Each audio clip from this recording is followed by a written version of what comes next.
During my childhood, my family was like a drop of water in a vast river, never remaining in one location for long. We settled in Rhode Island when I was 8, and there we remained until I went to college in Colorado Springs. Most of my memories are rooted in Rhode Island, but there are fragments in the attic of my brain which belong to the various homes that we had lived in when I was much younger. Most of these memories are unclear and pointless. Chasing after another boy in the backyard of a house in North Carolina, trying to build a raft to float on the creek behind the apartment we rented in Pennsylvania, and so on. But there is one set of memories which remains as clear as glass, as though they were just made yesterday. I often wonder whether these memories are simply lucid dreams produced by the long sickness I had experienced that spring, but in my heart, I know that they're real. We were living in a house just outside the bustling metropolis of New Vineyard, Maine, population 643. It was a large structure, especially for a family of 3. There were a number of rooms that I didn't see in the 5 months we resided there. In some ways, it was a waste of space, but it was the only house on the market at the time, at least within an hour's commute of my father's place of work. The day after my 5th birthday, attended by my parents alone, I came down with a fever. The doctor said I had mononucleosis, which meant no rough play and more fever for at least another 3 weeks. It was horrible timing to be bedridden. We were in the process of packing our things to move to Pennsylvania, and most of my things were already packed away in boxes, leaving my room barren. My mother brought me ginger ale and books several times a day, and these served as the function of being my primary form of entertainment for the next few weeks. Boredom always loomed around the corner, waiting to rear its ugly head and compound my misery. I didn't exactly recall how I met Mr. Widemouth. I think it was about a week after I was diagnosed with mono. My first memory of the small creature was asking him if he had a name. He told me to call him Mr. Widemouth, because his mouth was large. In fact, everything about him was large in comparison to his body. His eyes, his head, his crooked ears, but his mouth was by far the largest. "You look kind of like a Furby," I said as he flipped through one of my books. Mr. Widemouth stopped and gave me a puzzled look. "Furby? What's a Furby?" he asked. I shrugged. "You know, the toy. The little robot with big ears. You can pet and feed them, almost like a real pet." "Oh." Mr. Widemouth resumed his activity. "You don't need one of those. They aren't the same as having a real friend." I remember Mr. Widemouth disappearing every time my mother stopped in to check on me. "I lay under your bed," he later explained. "I don't want your parents to see me because I'm afraid they won't let us play anymore." We didn't do much during those first few days. Mr. Widemouth just looked at my books, fascinated by the stories and pictures they contained. The 3rd or 4th morning after I met him, he greeted me with a large smile on his face. "I have a new game we can play," he said. "We have to wait until after your mother comes and checks on you, because she can't see us play it. It's a secret game."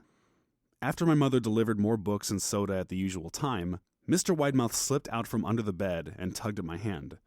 "We have to go to the room at the end of the hallway," he said. I objected at first, as my parents had forbidden me to leave my bed without their permission, but Mr. Widemouth persisted until I gave in.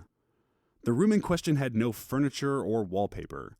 Its only distinguishing feature was a window opposite the doorway. Mr. Widemouth darted across the room and gave the window a firm push, flinging it open. He then beckoned me to look out at the ground below. We were on the 2nd story of the house, but it was on a hill, and from this angle the drop was farther than 2 stories due to the incline. "I like to play pretend up here," Mr. Widemouth explained. "I pretend that there's a big, soft trampoline below this window, and I jump. If you pretend hard enough, you'll bounce back up like a feather. I want you to try it." I was a 5-year-old with a fever, so only a hint of skepticism darted through my thoughts as I looked down and considered the possibility. "It's a long drop," I said. "But that's all part of the fun. It wouldn't be fun if it was only a short drop. If it were that way, you might as well just bounce on a real trampoline." I toyed with the idea, picturing myself falling through thin air only to bounce back to the window on something unseen by human eyes. But the realist in me prevailed. "Maybe some other time," I said. "I don't know if I have enough imagination. I could get hurt."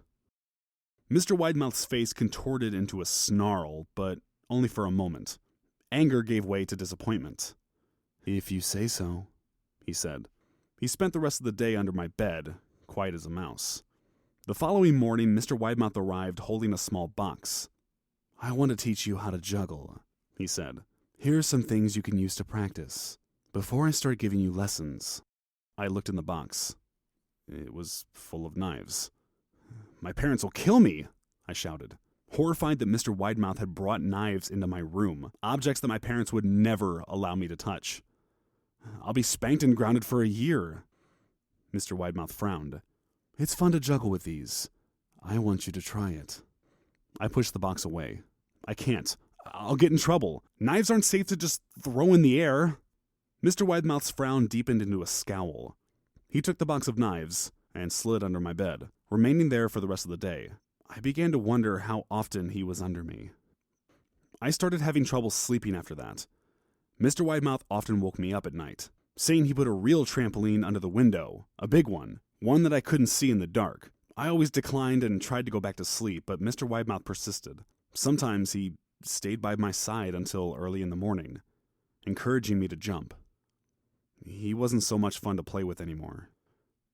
My mother came to me one morning and told me I had her permission to walk around outside. She thought the fresh air would be good for me, especially after being confined to my room for so long. Ecstatic, I put on my sneakers and trotted out to the back porch, yearning for the feeling of sun on my face. Mr. Widemouth was waiting for me. "I have something I want you to see," he said. I must have given him a weird look because he then said, "It's safe, I promise." I followed him to the beginning of a deer trail which ran through the woods behind the house. "This is an important path," he explained. "I've had a lot of friends about your age. When they were ready, I took them down this path to a special place. You aren't ready yet, but one day I hope to take you there." I returned to the house, wondering what kind of place lay beyond that trail. 2 weeks after I met Mr. Widemouth, the last load of our things had been packed into a moving truck. I would be behind the cab of that truck, sitting next to my father for the long drive to Pennsylvania. I considered telling Mr. Widemouth that I would be leaving, but even at 5 years old, I was beginning to suspect that perhaps the creature's intentions were not to my benefit, despite what he said otherwise. For this reason, I decided to keep my departure a secret. My father and I were in the truck at 4 a.m. He was hoping to make it to Pennsylvania by lunchtime tomorrow, with the help of an endless supply of coffee and a 6-pack of energy drinks. He seemed more like a man who was about to run a marathon rather than one who was about to spend 2 days sitting still. "Early enough for you?" he asked. I nodded and placed my head against the window, hoping for some sleep before the sun came up. I felt my father's hand on my shoulder. "This is the last move, son. I promise. I know it's hard for you, as sick as you've been. Once Daddy gets promoted, we can settle down and you can make friends." I opened my eyes as we backed out of the driveway. I saw Mr. Widemouth's silhouette in my bedroom window. He stood motionless until the truck was about to turn onto the main road. He gave a pitiful little wave goodbye, steak knife in hand. I didn't wave back. Years later, I returned to New Vineyard. The piece of land our house stood upon was empty except for the foundation, as the house burned down a few years after my family left. Out of curiosity, I followed the deer trail that Mr. Widemouth had shown me. Part of me expected him to jump out from behind the tree and scare the living bejesus out of me, but I felt that Mr. Widemouth was gone, somehow tied to the house that no longer existed. The trail ended at the New Vineyard Memorial Cemetery. I noticed that many of the tombstones belonged to children.